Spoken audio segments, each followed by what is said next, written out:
Bismillahirrahmanirrahim. Assalamualaikum warahmatullahi wabarakatuh. Alhamdulillah wassalatu wassalamu ala rasulillah sayyidina wa maulana Muhammad ibni Abdillah wa la hawla wa la quwata illa billah amma ba'du. Qala Allah ta'ala fi kitabil karim, a'udzu billahi minasyaitonir rajim. Ya ayyuhallazina amanu taqullaha haqqa tuqatih wala tamutunna illa wa antum muslimun. Sahabat Daud Channel yang dirahmati Allah Subhanahu wa taala, di mana saja sahabat sekalian berada dan bisa mendengarkan taujih singkat yang akan saya sampaikan kali ini. Semoga sahabat sekalian dalam keadaan sehat, dalam keadaan baik-baik saja.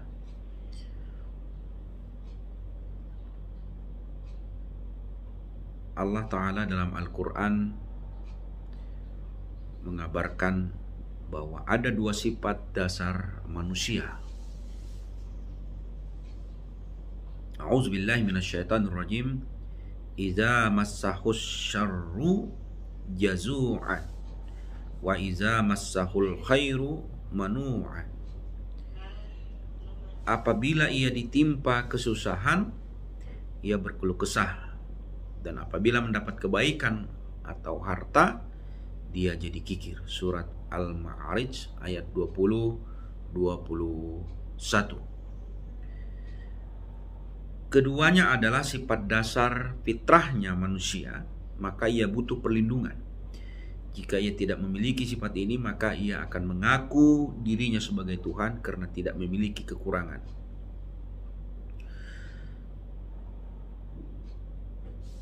Syekh Ibnu At-Tailah As-Sakandari radhiyallahu anhu mengutarakan bahwa Allah Subhanahu wa taala menguji manusia di muka bumi ini dengan 4 hal.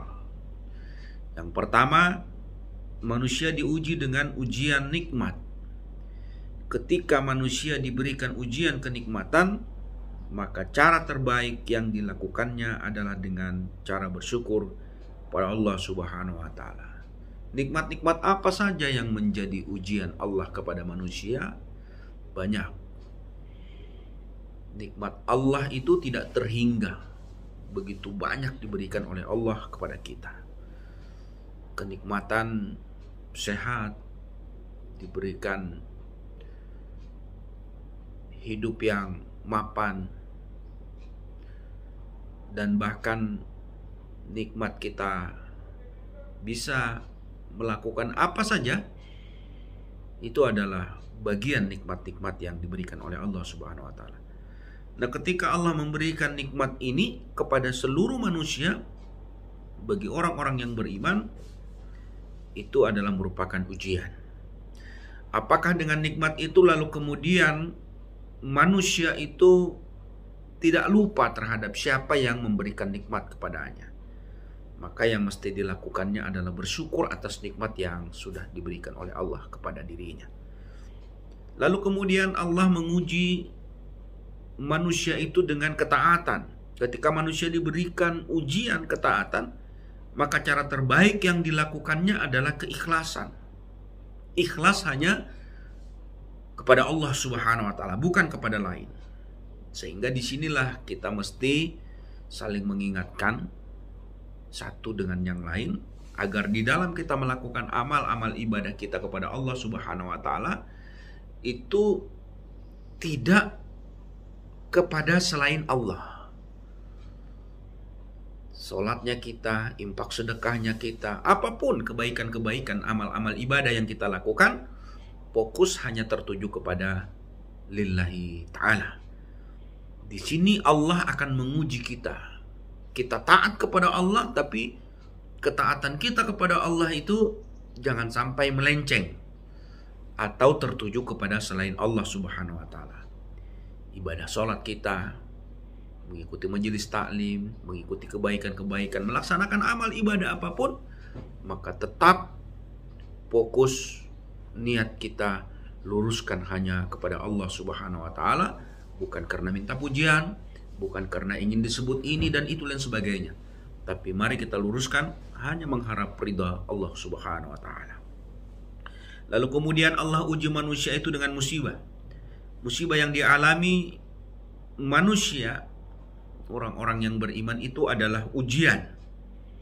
Jadi Allah itu menguji bukan hanya sekedar dengan kenikmatan, bukan hanya dengan ketaatan, tetapi musibah juga bagian daripada ujian Allah kepada orang-orang yang beriman. Nah, musibah yang dialami orang yang bermaksiat kepada Allah Subhanahu wa taala itu disebut hukuman. Sedangkan musibah yang dialami orang yang tidak beriman disebut azab.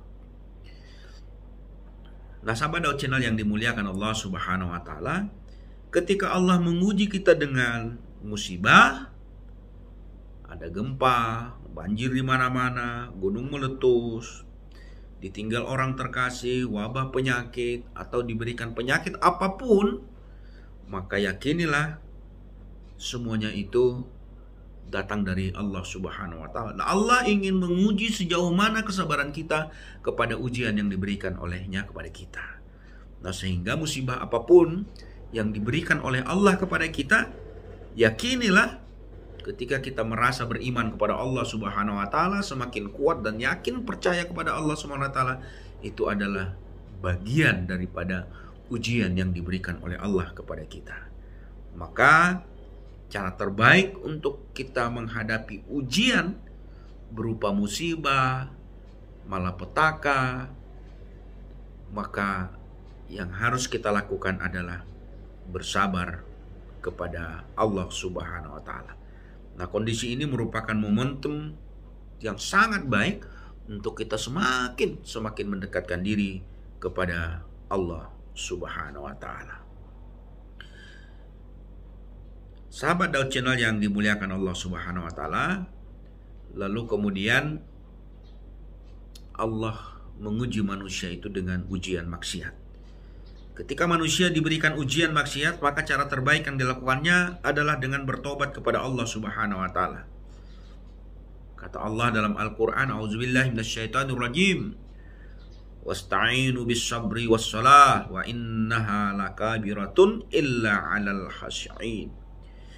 Dan mintalah pertolongan kepada Allah dengan sabar dan salat. Dan salat itu sungguh berat kecuali bagi orang-orang yang khusyuk. Al-Baqarah ayat 45. Dari Mu'az bin Jabal, Nabi Shallallahu alaihi wasallam bersabda, "Ra'sul amril Islamu wa amududus shalah."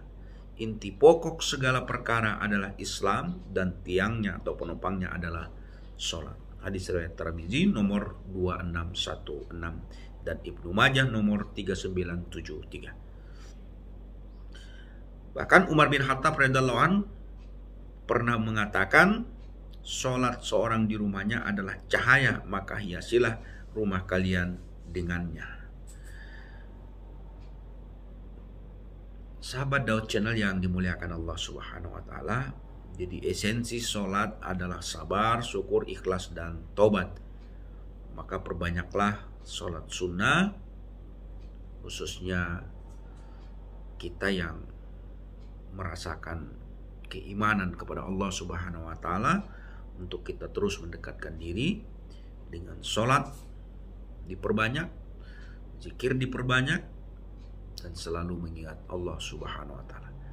Semoga ujian-ujian yang diberikan oleh Allah kepada kita mampu dan bisa kita lewati, sehingga semua persoalan yang terjadi dalam kehidupan kita itu adalah merupakan ujian-ujian yang diberikan oleh Allah agar kita bisa melewati ujian demi ujian ini, sehingga dengan ujian demi ujian ini kita semakin meningkatkan kualitas iman dan takwa kita kepada Allah Subhanahu wa taala, sehingga kita semakin memiliki kualitas keimanan yang semakin kuat, semakin kencang, semakin dekat kita dengan Allah Subhanahu wa taala. Demikian apa yang dapat saya sampaikan pada kesempatan ini. Mari kita berdoa kepada Allah Subhanahu wa taala untuk dikuatkan dengan segala ujian apapun yang diberikan oleh Allah, kita mampu dan bisa melaksanakan dan menghadapi segala apa yang sudah ditetapkan oleh Allah Subhanahu wa taala. Mohon maaf jika ada kekurangan. Terima kasih atas segala perhatian. Wabillahi taufiq wal hidayah. Assalamualaikum warahmatullahi wabarakatuh.